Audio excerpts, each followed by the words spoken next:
बिस्मिल्लाहिर्रहमानिर्रहीम सल्लल्लाहु ताला अला मुहम्मद व अला आलिहि व सहबिहि व बारिक वसल्लम। स्टूडेंट्स, हम लोगों ने आज जो है वो चैप्टर नंबर 11 जो है उसको स्टार्ट करना है। फाइनल अकाउंट का ये चैप्टर है। इससे पहले, इस क्वेश्चन को देखने से पहले, इस वीडियो को देखने से पहले, इस चैप्टर को अच्छे से समझने से पहले आपको पिछली 3 वीडियोस इस टॉपिक की अपलोड की जा चुकी हैं, उनको देखना बहुत जरूरी होगा। ठंड काफी ज्यादा है, आप वीडियो लेक्चर घर में बिस्तर के अंदर बैठ के भी सुन सकते हैं और आप अकाउंटिंग घर में बैठ के भी जो है वो सीख सकते हैं। तो उम्मीद है इंशाल्लाह आपका ये अकाउंटिंग का सफर आफ्ताब अतारी ऑफिशियल के साथ जो है वो अच्छा गुजरेगा। हमने आज चैप्टर नंबर 11 का क्वेश्चन नंबर जो 5 है वहां से स्टार्ट करना है। सवाल ये है, सर हमने पहले 4 क्वेश्चन क्यों नहीं कर रहे? बेटा पेपर के पॉइंट ऑफ व्यू से वो क्वेश्चन जो है ना वो अहम नहीं है और वो 20 नंबर का क्वेश्चन पेपर में आएगा भी नहीं। इसलिए जो है वो हमने question number 5 chapter number 11 MRF और सुहेल अफजल की जो book financial accounting BCom part 1 है वहां से आज अपना आगाज करने जा रहे हैं। बहुत अहम क्वेश्चन है, इसको सीखने के लिए आपके पिछले तमाम कॉन्सेप्ट जो है वो क्लियर होना जरूरी है, जो हम प्रीवियस 3 लेक्चर्स में जो है वो बात कर चुके हैं। तो आज का ये चौथा लेक्चर जो है वो देखते हैं कि इसमें हम न्यूमेरिकल करने जा रहे हैं, लेकिन आज इसमें खास क्या है जिसकी वजह से ये पेपर के पॉइंट ऑफ व्यू से अब इंपॉर्टेंट क्वेश्चन जो है वो स्टार्ट हो गए हैं। तो देखते हैं बेटा। कहता है trading profit and loss account बनाए और बैलेंस शीट बनाए 31 दिसंबर 2017 को। उसने जो हमें ट्रायल बैलेंस में डाटा दिया वो डाटा को एक नजर सिर्फ देख लेते हैं। ड्राइंग है वो कैपिटल में से माइनस करते हैं। कैपिटल जो है वो फिक्स लायबिलिटी है। ओपनिंग स्टॉक जो है वो डायरेक्ट एक्सपेंस है। परचेज ये भी डायरेक्ट एक्सपेंस है। Opening stock exact direct expense नहीं होता, लेकिन इसकी प्रॉपर एक वजह होती है जिसकी वजह से हमें इसे डायरेक्ट एक्सपेंसेस वाली साइड पर लिखना पड़ता है नेट इफेक्ट को चेक करने के लिए। तो वो फिर इंशाल्लाह कभी किसी क्लास में जो है वो बात करेंगे उस पर। उसके बाद purchase direct expense, sale direct revenue, sundry debtor current asset, sundry debtor current liability, sale return sale में से माइनस। उसके बाद जनाब कैरीज इनवर्ड डायरेक्ट एक्सपेंस, से salaries indirect expense, rent rate taxes indirect expense, insurance indirect expense, machinery fix asset, furniture fix asset, cash in hand current asset. Adjustment जनाब हमने पिछले जो क्वेश्चंस पढ़े और मैंने आपको चैप्टर नंबर 10 के एंड वाले 2 क्वेश्चन करवाए, उसमें सिर्फ एक ही एडजस्टमेंट थी और वो थी क्लोजिंग स्टॉक की। और मैंने आपको बताया था तब कि एडजस्टमेंट में जो भी डाटा होगा उसके 2 इफेक्ट नोट होंगे। जिस तरह क्लोजिंग स्टॉक को हम डायरेक्ट रेवेन्यू वाली साइड पर भी लिखते थे ट्रेडिंग अकाउंट में और बैलेंस शीट में करंट एसेट के तौर पे भी लिखते थे। अब देखिए आपके इस क्वेश्चन में 5 जो है वो एडजस्टमेंट है। इन पांचों के जो है वो 2-2 इफेक्ट होंगे। पहली एडजस्टमेंट है depreciation on land and building और फर्नीचर के ऊपर है, सॉरी प्लांट एंड मशीनरी और फर्नीचर पे डेप्रिसिएशन है। डेप्रिसिएशन जो है ये एक तो इनडायरेक्ट एक्सपेंस होता है, दूसरा ये एसेट की वैल्यू में कमी का बायस बनता है। फिर उसके बाद है जी आउटस्टैंडिंग सैलरी, वो सैलरी जिसका फायदा हमने ले लिया लेकिन हमने अभी तक पे नहीं की। फायदा ले लेने की वजह से वो एक्सपेंस है और पे ना करने की वजह से वो लायबिलिटी है, इसलिए इसके भी 2 इफेक्ट होंगे। हम एक तो इसको सैलरी में ऐड करेंगे और दूसरा जो है ये हमारा लायबिलिटी साइड पे भी आएगा क्योंकि अभी पे नहीं किया। इंश्योरेंस पेड इन एडवांस, जो इंश्योरेंस आपने एडवांस में दे दिया हुआ है ये वो इंश्योरेंस है जिसका अभी आपने फायदा नहीं लिया। फायदा ना लेने की वजह से ये एसेट है और एडवांस में दे दिया है और ये अभी इसका फायदा नहीं लिया, तो साथ में ये हमारा एक्सपेंस भी नहीं है। एक तो ये एक्सपेंस में से माइनस होगा क्योंकि फायदा नहीं लिया और फायदा ना लेने की वजह से ये एसेट है, इसको एसेट में भी लिखेंगे जाके, बाद में हमने इसका फायदा लेना है। डाउटफुल डेट के ऊपर प्रोविजन है, बड़ी अहम चीज है। आने वाले क्वेश्चंस में ये हमें बहुत ज्यादा जो है वो परेशान करेगी, इसलिए आज इसका पहला जो है वो लेक्चर है, तो इसको अच्छे से सीख लीजिएगा। इसका भी हम ड्यूरिंग क्वेश्चन बात करेंगे क्या करना है। उसके बाद है क्लोजिंग स्टॉक। ये हम पिछले 2 सालों से पढ़ चुके हैं कि क्लोजिंग स्टॉक को हमेशा 2 जगहों पर लिखा जाता है। तो क्वेश्चन की तरफ मूव करते हैं। जनाब हमारे पास है trading profit and loss account हमें बनाना है। प्रॉपर आपने पहले बेटा क्वेश्चन का फॉर्मेट बना देना है। आपके पास क्वेश्चन के फॉर्मेट के अंदर जो है वो पार्टिकुलर है, अमाउंट है, पार्टिकुलर है और अमाउंट है। एक साइड आपकी डेबिट साइड है, एक साइड आपकी क्रेडिट साइड है। हम क्वेश्चन नंबर जनाब शुरू करने जा रहे हैं 5 चैप्टर नंबर 11 का। तो जनाब सबसे पहले हमने यहां पर लिखने हैं तमाम डायरेक्ट एक्सपेंस। डायरेक्ट एक्सपेंस का आगाज मैंने आपको बोला हुआ है हमेशा आपने कहां से करना है, ओपनिंग स्टॉक से। अगर है तो सबसे पहले, नहीं है तो छोड़ दें। ओपनिंग स्टॉक इस वक्त हमारे सवाल में मौजूद है और वो कितना है, 41,250। इसके बाद हमने हमेशा परचेजेस को लिखना होता है और अगर परचेज रिटर्न हो तो उसको यहां से माइनस करना है। हमारे पास परचेजेस है लेकिन मेरे ख्याल में रिटर्न नहीं है। परचेजेस जी भाई 3,63,750 3,63,750 ये हमारे पास जनाब परचेज आ गया। हम बना क्या रहे हैं, ट्रेडिंग अकाउंट। और ट्रेडिंग अकाउंट के लिए हमने पहले क्या लेना है, डायरेक्ट एक्सपेंसेस। डायरेक्ट एक्सपेंस का आगाज कहां से करना है, ओपनिंग स्टॉक से। दूसरे नंबर पे परचेजेस और उसके बाद बाकी तो डायरेक्ट एक्सपेंस जी। और कौन कौन सा हमारे पास डायरेक्ट एक्सपेंस है, कैरेज इनवर्ड है, नहीं है जी, कैरेज इनवर्ड है। तो कैरेज इनवर्ड जो है ये हमारा डायरेक्ट एक्सपेंस है। चीजें खरीदने का जो किराया है ये हुआ है कैरेज इनवर्ड जी मेरे भाई 4,500 ये हमारे पास कैरेज इनवर्ड हो गया। कैरेज इनवर्ड के बाद हमने अगर कोई और डायरेक्ट एक्सपेंस है वो भी लिखना है, नहीं है तो डायरेक्ट रेवेन्यू वाली साइड पे आ जाए। हमने सबसे पहले जो डायरेक्ट रेवेन्यू लिखना है वो हमारा हमेशा क्या होता है, सेल्स। सेल्स है तो उसको सबसे पहले लिखें। बेटा अगर आपको कैमरे का अच्छा रिजल्ट ना हो और ये परेशान कर रहा हो तो आप आवाज को तवज्जो से सुन लें ताकि आपकी ये बातें क्लियर होती जाएं कि यहाँ साथ साथ हम क्या लिख रहे हैं जी बेटा। तो सेल्स 4,57,500 मेरे भाई हमने सेल्स को इसलिए इनर कॉलम में लिखा है क्योंकि सेल रिटर्न सवाल के अंदर मौजूद है तो उसको यहां से माइनस करना है, लेस सेल्स रिटर्न। तो सेल रिटर्न हमारी कितनी है, 3,750। इसका दूसरा नाम रिटर्न इनवर्ड भी है जी मेरे भाई 4,53,750 ये हमारे पास आ गया सेल्स को माइनस करके, रिटर्न को माइनस करके इसका जवाब। उसके बाद दूसरी चीज यहां जो हमेशा लिखते हैं वो है क्लोजिंग स्टॉक। अगर है तो लिखेंगे और कहां पर हो, एडजस्टमेंट में। अगर वो एडजस्टमेंट में नहीं है, ट्रायल बैलेंस में है तो फिर यहां नहीं आएगा, फिर सिर्फ करंट एसेट में आएगा।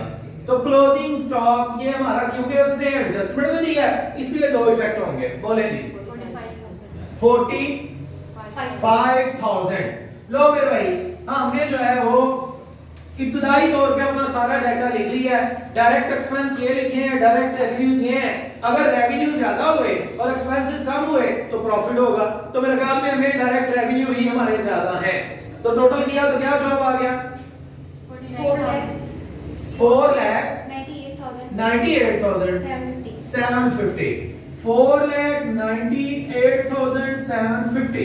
इसमें से ये तीनों चीजें माइनस कर दी तो माइनस करके हमारे पास जो जवाब आया उसका नाम हमने रखना है, ये है हमारा ग्रॉस प्रॉफिट कैरी डाउन जी। ग्रॉस प्रॉफिट कैरी डाउन कितना है, 89,250। और इसको वापस फिर यहां पर लिखते हैं ग्रॉस प्रॉफिट ब्रॉट डाउन 89,250।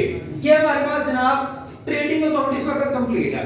अब बारी है प्रॉफिट एंड लॉस अकाउंट की। प्रॉफिट एंड लॉस अकाउंट के लिए इनडायरेक्ट एक्सपेंस चाहिए, इनडायरेक्ट रेवेन्यूज चाहिए। और डायरेक्ट इनडायरेक्ट एक्सपेंस और इनडायरेक्ट रेवेन्यूज क्या है, हम इब्तिदाई लेक्चर्स में इस पे बात कर चुके हैं। आप अच्छे से उनको देखें, आपके सारे कॉन्सेप्ट इंशाल्लाह क्लियर हो जाएंगे जी बेटा।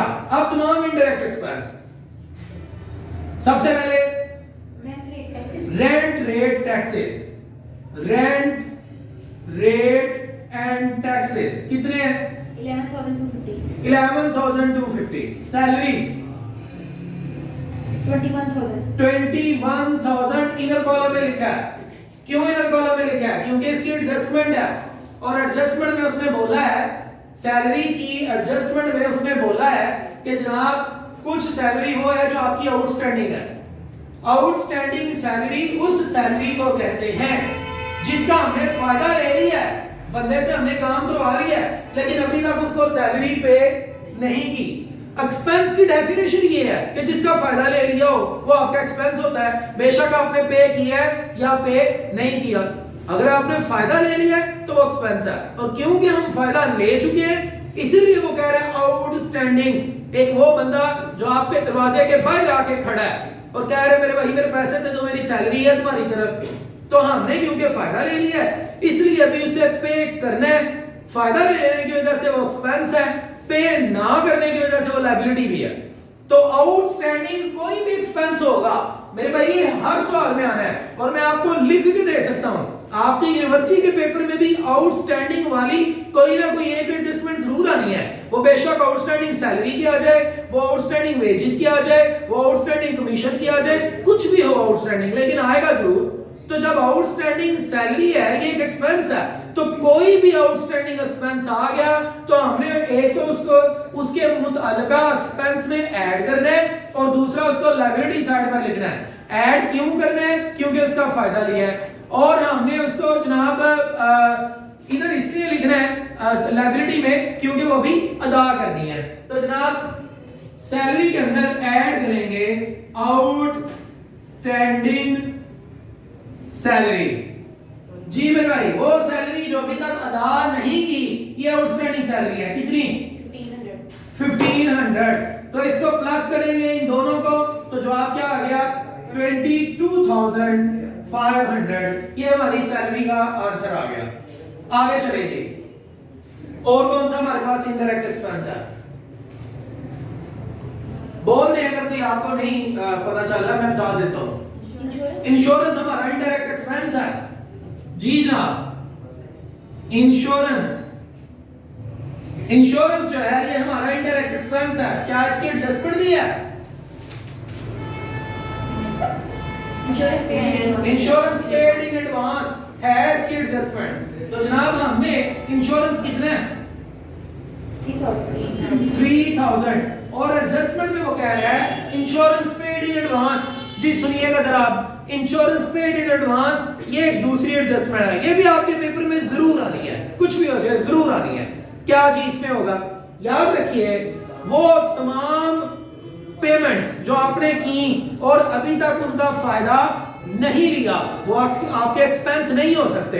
वो तमाम पेमेंट्स जो हमने की और हमने उनका फायदा नहीं लिया वो हमारे लिए क्या होते हैं? एसेट्स। हमने पेमेंट कर दी है लेकिन अभी फायदा नहीं लिया तो वो हमारे जनाब क्या है? एक्सपेंसेस है, सॉरी एसेट्स हैं। बिल्कुल इसी तरह हमने इंश्योरेंस पे की है कितनी? 3000 रुपया, लेकिन हमने अभी इसका फायदा नहीं लिया। कैसे पता चला नहीं लिया? क्योंकि उसने खुद कह दिया है पेड इन एडवांस। जब हम एडवांस में पेमेंट कर चुके हो तो फिर हमें अभी इसका फायदा लेना होता है, और जिसका फायदा लेना हो वो तो एसेट होता है। बिल्कुल बुनियादी कॉन्सेप्ट जो अकाउंटिंग पढ़ते हुए पहले दिन पढ़ते हैं। तो जनाब जो इंश्योरेंस आपने पे कर दी और उसका फायदा नहीं लिया वो आपका एक्सपेंस नहीं है, तो वो एक्सपेंस नहीं है तो वो एक्सपेंस वाली साइड पर लिखा भी नहीं जा सकता। तो कितना एक्सपेंस है जो हमने एडवांस में पे कर दिया और उसका फायदा नहीं लिया? 375। तो मेरे भाई 375 को यहां से माइनस किया जाएगा, लेस प्री पेड इंश्योरेंस। वो इंश्योरेंस जो हमने दे दी है लेकिन फायदा नहीं लिया, लिहाजा फायदा ना लेने की वजह से उसको अपने एक्सपेंस में से माइनस कर रहे हैं, क्योंकि एक्सपेंस में तो वो चीज लिखी जाएगी जिसका फायदा ले लिया हुआ, बेशक वो पे ना किया हो। जैसा कि सैलरी था, फायदा ले लिया था लेकिन पे नहीं था किया, फिर भी हमने एक्सपेंस में लिखा, क्योंकि एक्सपेंस की डेफिनेशन ही है कि पे ना भी किया हो लेकिन फायदा ले लिया तो वो एक्सपेंस है। और ये वो है जो पे कर दिया है लेकिन फायदा नहीं लिया, इसलिए उसको यहां से माइनस करेंगे क्योंकि ये एक्सपेंस नहीं है। तो अमाउंट बोले जरा 2625 ये हमारे पास प्रीपेड इंश्योरेंस। नेक्स्ट मूव करें, और अब अगर आपके पास यहां नहीं है तो अब आप एडजस्टमेंट में जाएं। एडजस्टमेंट में जाके चेक करें, सबसे पहली एडजस्टमेंट हमने ट्रीट कर दी है नहीं की, वो डेप्रिसिएशन वाली थी। डेप्रिसिएशन हमने लेनी थी किसके ऊपर? प्लांट एंड मशीनरी पे और फर्नीचर पे। भाई प्लांट एंड मशीनरी हमारा एसेट है, जब हम इसको यूज करें और यूज करने से इसकी वैल्यू में हो कमी तो इस कमी को कहते हैं डेप्रिसिएशन। ये डेप्रिसिएशन हमारा इनडायरेक्ट एक्सपेंस होता है। ये याद रखिएगा जनाब। वैसे तो प्लांट एंड मशीनरी हमारा एसेट है, लेकिन जब हमने उस एसेट को यूज किया और यूज करने से उसकी वैल्यू में कमी हुई, उस कमी को कहते हैं डेप्रिसिएशन, और वो डेप्रिसिएशन हमारा एक्सपेंस है क्योंकि हमने इसका फायदा ले लिया। तो हमने वो डेप्रिसिएशन को यहां लिखना है, depreciation on plant and machinery. जी, प्लांट एंड मशीनरी कितने की प्लांट एंड मशीनरी है हमारी? 37,500 की। इसके ऊपर कितने परसेंट डेप्रिसिएशन? 10%। तो आंसर आ गया 3750। इतनी हमारी प्लांट एंड मशीनरी की वैल्यू में कमी हो चुकी है। उसके बाद डेप्रिसिएशन फर्नीचर पे भी है, उसके लिए भी लिखेंगे डेप्रिसिएशन ऑन फर्नीचर। मेरे भैया स्पेलिंग मुकम्मल लिखिएगा, अगर मैं कहीं पे शॉर्ट लिख रहा हूं तो आप मुकम्मल लिखेंगे पेपर में। फर्नीचर हमारा है 3750 का, और इसके ऊपर कितनी कमीशन है? 10%। तो जनाब हमारे पास 375 पे हमारी जो है वो फर्नीचर की डेप्रिसिएशन है, वो भी लिख ली। एक एडजस्टमेंट ये हो गई, दूसरी एडजस्टमेंट सैलरी वाली थी, उसको भी कर लिया। तीसरी एडजस्टमेंट इंश्योरेंस वाली है, उसको भी कर लिया। चौथी एडजस्टमेंट हमारे पास आई, अब वो कह रहे हैं प्रोविजन फॉर बैड डेट या डाउटफुल डेट। क्या लिखा है? जरा एक बच्चा ऊंची आवाज में पढ़ दे।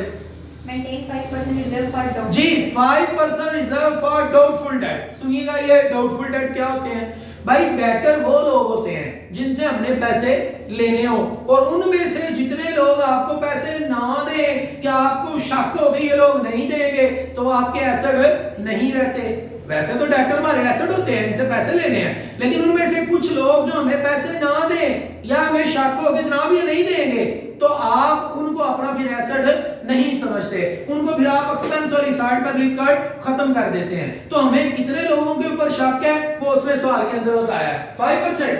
तो जनाब हमने 5% जो है वो डेप्रिसिएशन लेनी है, सॉरी रिजर्व ऑन डेटर लेना है। तो मैं ये स्पेस मुझे मिली है, मैं यहां लिख रहा हूं ताकि नीचे हम उसका बैलेंस लिख सकें। तो यहां लिख रहे हैं जनाब प्रोविजन फॉर डाउटफुल डेट या रिजर्व फॉर डाउटफुल डेट, जो उसने लिखा वो ही लिख लें, रिजर्व फॉर डाउटफुल डेट। वो लोग जो आपको पैसे नहीं देंगे वो आपके इनडायरेक्ट एक्सपेंस वाली साइड पर लिखे जाएंगे। और इसकी कैलकुलेशन कैसे करनी है? आपके पास जितने डेटर हैं उसका कितने परसेंट ले ले? 5%। डेटर कितने हैं? 60,000। तो 60,000 का 5% ले लें तो जनाब अली हमारे पास जवाब जो है वो क्या आएगा? 3,000। तो ये हमारे पास जनाब इसका जवाब आ गया। अब मेरे ख्याल में हम तमाम एक्सपेंसेस, तमाम रेवेन्यूज को लिख चुके हैं। चेक कर लें कोई इनडायरेक्ट रेवेन्यू ना हो, कमीशन रिसीव, इंटरेस्ट रिसीव, कोई ऐसी चीज लिखी हो तो जनाब वो आपका इनडायरेक्ट रेवेन्यू होता है। अगर नहीं है तो जनाब आप टोटल करें और देखें आपकी हैवियर साइड जो है वो कौन सी है। हैवियर साइड वही वाली है, वो जनाब 89,250। उसे इधर भी लिखेंगे 89,250। इसमें से माइनस कर दें अपने तमाम इनडायरेक्ट एक्सपेंसेस को, तो जवाब क्या आ गया? 45,750। ये मेरे भाई हमारे पास नेट प्रॉफिट है, और ब्रैकेट में हम हमेशा लिखा करेंगे ट्रांसफर टू बैलेंस शीट। सवाल आपने इस तरह जब करने हैं तो मुकम्मल स्पेलिंग लिखने हैं, ट्रांसफर टू बैलेंस शीट। तो जनाब हमारा नेट प्रॉफिट आ चुका है, अब हमने बनानी है बैलेंस शीट। सवाल क्या है कि हमारा मुकम्मल हो गया है, दूसरा हिस्सा जो है वो मुख्तसर सा है, वो भी बस करीब है आपका खत्म हो रहा है। लेकिन आज हम सीख ये रहे हैं कि हमारी एडजस्टमेंट के क्या क्या इफेक्ट हैं, और इसी तरह का क्वेश्चन जो है वो पेपर के पॉइंट ऑफ व्यू से आपके लिए जो है वो अहम है। एक तरफ आपके एसेट्स हैं, एक तरफ लायबिलिटी है, और अमाउंट के कॉलम में अमाउंट है। फॉर्मेट बनाते हुए आपने सबसे ऊपर अदारे का नाम, दूसरे नंबर पे बैलेंस शीट, तीसरे नंबर पे एज ऑन 31 दिसंबर 2017 जो भी डेट हो वो लिखनी होती है। और हमें बात शुरू करनी है अब करंट एसेट्स के साथ। करंट एसेट्स, जी करंट एसेट जो है वो हमारे पास कौन कौन सा है वो बता दें जरा। कैश इन हैंड ये हमारे पास करंट एसेट है। कैश एट बैंक है नहीं है जी। उसके बाद डेटर, ये भी हमारा करंट एसेट है। बेटा अमाउंट भी साथ साथ बोलते थे ना। 2625 ये हमारे पास डेटर कैश आ गया।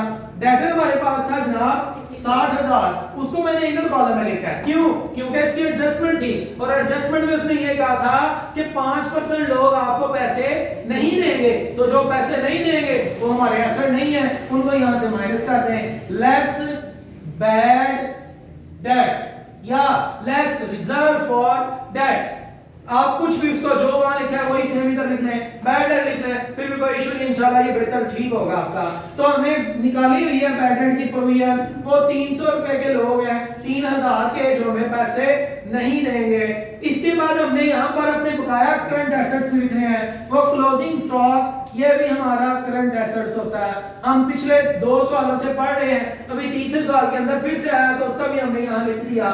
और हम देखेंगे हमारा कोई करंट एसेट, बिल रिसीवेबल है, अगर है तो वो भी करंट एसेट है, नहीं है तो आगे बात बढ़ाएंगे। हाँ, एक और है एडजस्टमेंट, देखे ना। एडजस्टमेंट में जनाब हमने पढ़ा था प्रीपेड इंश्योरेंस, ये जिसको जनाब मैंने स्टार लगाया है 375, ये वो इंश्योरेंस है जिसका हमने अभी फायदा नहीं लिया। तो फायदा नहीं लिया तो वो तो हमारा एसेट है, इसका मतलब हमने अभी इसका फायदा लेना है, तो यहां लिखा जाएगा प्रीपेड इंश्योरेंस। ये मेरे भैया आपका सवाल अहम है इसलिए क्योंकि इसमें एडजस्टमेंट है और इसी तरह का सवाल पेपर में आना है। तो 375 रुपए जो है वो हमने वो वाला इंश्योरेंस है जो अदा कर दिया लेकिन अभी फायदा नहीं लिया, ये हमारा एसेट है। मजीद बात को आगे बढ़ाएं तो आपके पास फिक्स एसेट्स है। फिक्स एसेट्स, फिक्स एसेट में आपके पास जनाब क्या था? एक था plant and machinery, plant and machinery 37,500 less depreciation, क्योंकि जब आपने प्लांट एंड मशीनरी को इस्तेमाल किया है तो उसकी वैल्यू कम हो गई है, तो जितनी वैल्यू कम हुई है वो आपने यहां से माइनस भी करनी है, तो माइनस करके जवाब अंदर। इसी तरह फर्नीचर, फर्नीचर आपके पास था 3750, इसमें से भी आपने डेप्रिसिएशन माइनस करनी है क्योंकि आपने एसेट को इस्तेमाल किया है और इस्तेमाल करने से उसकी वैल्यू कम हुई है। जी जनाब 33,750 और ये 3375, ऐसे ही है जी। तो जनाब ये हमारे पास आ गए फिक्स एसेट्स और इसके बाद जो है वो हमने यहाँ पर तमाम करंट लायबिलिटीज लिखनी है। करंट लायबिलिटी क्या होती है हम अपने प्रीवियस लेक्चर्स में पढ़ चुके हैं। तो करंट लायबिलिटी जो है वो कौन कौन सी है? वो हमारे पास क्रेडिटर है क्रेडिटर? क्रेडिटर कितने हैं जी? 45,375। उधर पूरी रकम बोल दिया करो। 45,375। उसके बाद हमारे पास कोई और करंट एसेट, करंट लायबिलिटी और करंट लायबिलिटी एक नजर आ रही है, ये देखें एडजस्टमेंट के अंदर। वो क्या थी कि जनाब आपने वो सैलरी जिसका फायदा ले लिया है लेकिन अभी अदा नहीं की, आउटस्टैंडिंग सैलरी।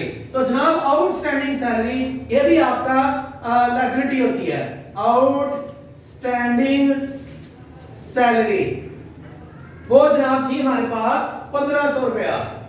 तो आप देख रहे हैं एडजस्टमेंट के दो इफेक्ट हो रहे हैं, एक वहां पर एक इधर हो रहा है। और हमारे पास अगर कोई फिक्स करंट लायबिलिटी नहीं है तो यहां लिखा जाएगा फिक्स लायबिलिटी। और फिक्स लायबिलिटी अभी तक जो हमने पढ़ी है वो हमने सिर्फ एक ही पढ़ी है और वो है कैपिटल।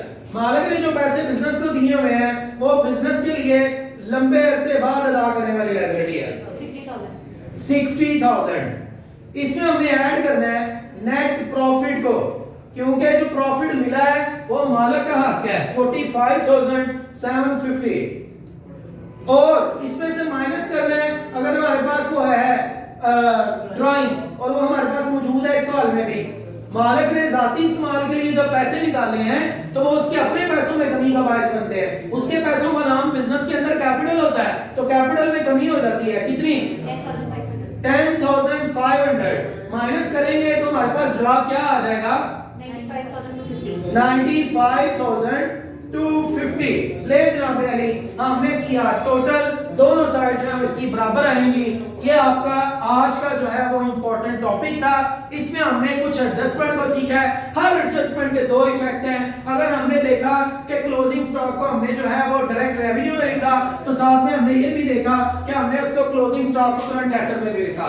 अगर हमने देखा आउटस्टैंडिंग सैलरी को हमने जो है वो ऐड किया है, तो हमने उसको देखा कि आउटस्टैंडिंग सैलरी लायबिलिटी के तौर पे भी लिखी गई। अगर हमने यहाँ देखा कि प्रीपेड इंश्योरेंस जो है उसको हमने माइनस किया है, तो हमने यहाँ देखा कि प्रीपेड इंश्योरेंस को बतौर एसेट पे भी लिखा है। अगर हमने देखा कि डेप्रिसिएशन जो है ये हमारा एक्सपेंस के तौर पर लिखा गया है, तो हमने ये भी देखा कि डेप्रिसिएशन को जो है वो उसके मुतल्लिका एसेट में से माइनस भी किया गया है। तो ये हमारा जनाब, इसके अलावा प्रोविजन फॉर डाउटफुल डेट को हमने देखा कि 3000 रुपए के लोगों के ऊपर जो है वो आपको शक था कि ये पैसे नहीं देंगे, तो उनको हमने यहाँ पर अपने डेटर में से माइनस भी कर दिया और बता दिया कि ये लोग हमें पैसे नहीं देंगे तो हमारे एसेट भी नहीं है। तो ये जनाब हमारी कुछ बुनियादी चीजें थी। होप सो कि आपको कुछ आज की समझ आई होगी और उम्मीद है कि आप जो है वो इसी तरह ये टॉपिक को सीखते रहेंगे। मजीद वीडियोस के लिए आफ्ताब अत्तारी ऑफिशियल को देखते रहें।